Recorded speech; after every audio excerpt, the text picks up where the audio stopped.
चलिए बच्चों, ये बहुत इंटरेस्टिंग टॉपिक है। इसी को आगे बढ़ाते हैं और आगे बढ़ते हैं।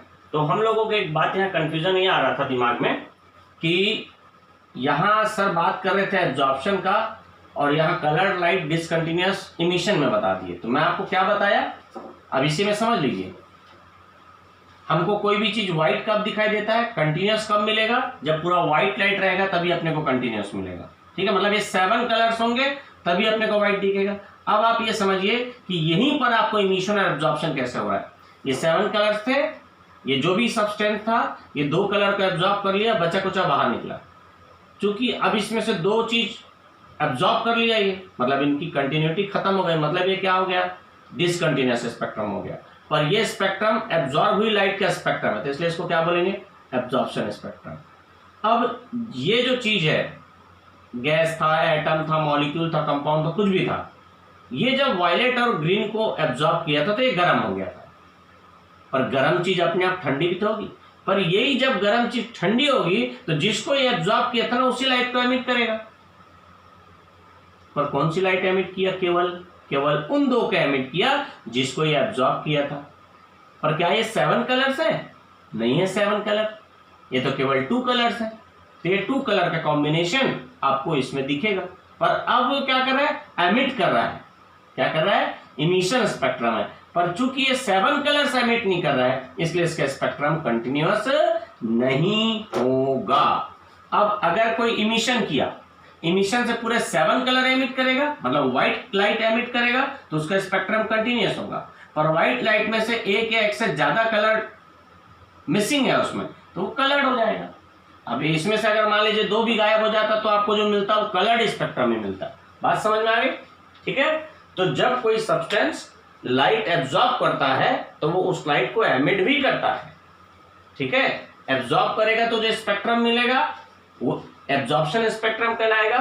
और जिस लाइट को कोई सब्सटेंस एब्जॉर्ब किया था तो एब्जॉर्ब करने से उसकी एनर्जी बढ़ गई, और जब वो अपनी बढ़ी हुई एनर्जी को फिर कम करेगा, भाई कोई चीज गर्म हुआ तो ठंडा होगा ना, वैसे ये लाइट को एब्जॉर्ब करके गर्म हो गया, मान लीजिए वो ठंडा होगा तो फिर लाइट को क्या करेगा, एमिट करेगा। जब वो लाइट को एमिट करेगा तो उसी लाइट को एमिट करेगा जिसको एब्जॉर्ब किया था, केवल उसको जिसको एब्जॉर्ब किया था। मतलब अभी भी वो 7 को एमिट नहीं कर सकता क्योंकि वो तो 2 ही रखा था, तो 2 ही एब्जॉर्ब। अब ये मुंह फाड़ के बैठा था, तीनों बॉल को परे 2 ही बॉल रख पाया तो वापस तो 2 ही को करेगा ना, तीसरा तो पार हो गया। वैसे इसमें से इतने कलर तो पास हो गए, तो एब्जॉर्ब तो केवल इसी को किया।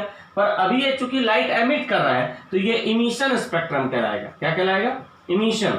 और यहां पर ये एब्जॉर्ब होने के बाद आया था तो ये एब्जॉर्प्शन स्पेक्ट्रम कहलाएगा। ठीक है, ये इमिशन और वो क्या हो गया, एब्जॉर्प्शन स्पेक्ट्रम।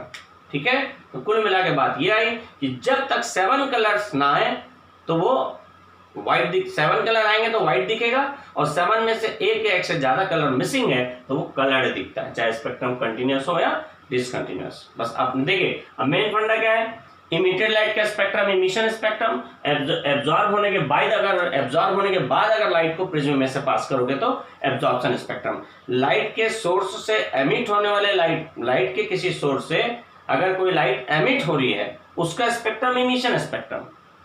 लाइट के सोर्स से लाइट जो कोई लाइट अगर आती है उसको किसी मिक्सचर में पास करने के बाद वो मिक्सचर क्या किया, उस लाइट को एब्जॉर्ब कर लिया। एब्जॉर्ब होने के बाद जो स्पेक्ट्रम लिए, एब्जॉर्प्शन स्पेक्ट्रम। क्योंकि एब्जॉर्प्शन स्पेक्ट्रम में कोई ना कोई चीज एब्जॉर्ब हो गया तो डेफिनेटली इसमें गैप बन जाएगा, तो एब्जॉर्प्शन स्पेक्ट्रम हमेशा क्या रहेगा, डिसकंटिन्यूअस रहता है। पर इमिशन स्पेक्ट्रम 2 टाइप का होता है, कंटिन्यूअस, डिसकंटिन्यूअस। यदि व्हाइट लाइट एमिट कर रहा है कोई तो उसका स्पेक्ट्रम कंटिन्यूअस बनेगा, कलर के बीच में पूरे 7 रंग दिखेंगे, कोई गैप नहीं होगा। और अगर कलर्ड लाइट आई तो वो डिसकंटिन्यूअस स्पेक्ट्रम होगा। ठीक है, इतनी चीज हो गई। आगे जो इसी के बारे में, स्पेक्ट्रम के बारे में और ज्यादा डेप्थ में हम लोग पढ़ेंगे अगली क्लास में, क्योंकि यहाँ ये हैवी डोज हो जाएगा, एक बार में बताऊंगा। तो इसी चीज को आगे और हम लोग पढ़ेंगे। यहाँ पर मैं आपको एक नॉर्मल एक इंट्रोडक्शन आपको बता दिया स्पेक्ट्रम का कि किस तरीके से इसका क्लासिफिकेशन होता है। इसको हम लोग को बेसिकली जाना है इस पार्ट में। वैसे तो पूरा ही समझना पड़ेगा, ये पूरा समझना पड़ेगा हम लोग को। और हम लोग को जो आगे बढ़ना है वो बेसिकली, क्योंकि हम लोग एटॉमिक स्ट्रक्चर पढ़ रहे हैं तो हम लोग इसके बारे में ज्यादा जानना है, लाइन स्पेक्ट्रम के बारे में। ठीक है, जो हम कल की क्लास में पढ़ते हैं, देखते हैं कल के वीडियो में।